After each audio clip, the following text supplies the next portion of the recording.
What up, this is Rama Screen covering movies, TV, and entertainment, and here's my review of Netflix new movie, Me Time. Hey, before you watch my review, please subscribe to my channel, press that like button, ring that bell, so you can get notified whenever I post new videos. Let's rock this. Okay, I'm probably gonna get a lot of hate for this one, but I'll take it. I don't mind. And it seems that with Day Shift a couple of weeks ago, and now Me Time, maybe it's just me, but Netflix looks to be having a blast releasing all these buddy comedy movies. You know what they say though, everything comes in threes. So who knows what's next around the corner. Okay, I'll get to my point, and here it is. Me Time is uproarious. Sure, it's a generic odd couple buddy formula where one is uptight and the other is let loose. There's nothing new here, but man, Mark Wahlberg's carefree attitude and Kevin Hart's panic mode crack me up.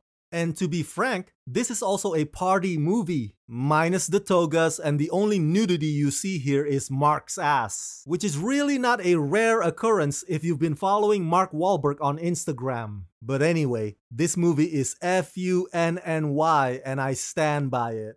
Written and directed by John Hamburg. In Me Time, when a stay-at-home dad finds himself with some me time for the first time in years while his wife and kids are away, he reconnects with his former best friend for a wild weekend that nearly upends his life.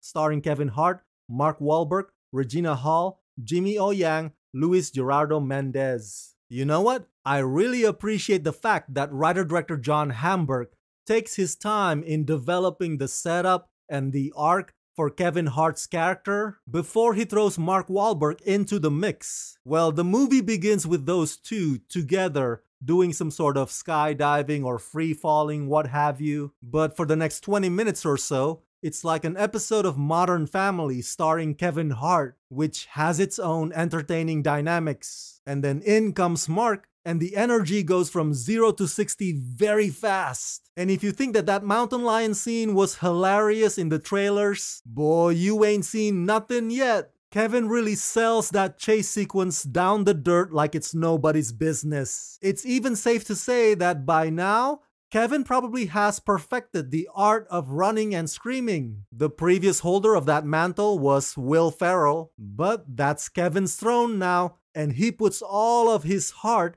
pun intended, into it. Now, what pleasantly surprises me is that Mark's character is not an asshole. He genuinely adores his best bud Sonny, so there's not really any antagonist here. It's just a sweet, crazy, wild story about two best friends who just need to be on the same wavelength again. And there's a childlike quality to Mark's performance that he executes without breaking a sweat. This movie is very chill, very playful. Yes, it has a few over-the-top outrageous moments, but I wouldn't necessarily consider them shocking. And I think you'll find the film's super secret guest star appearance to be charming, nostalgic, and amusing. So sit back, relax, put your feet up, and have yourselves a great me time.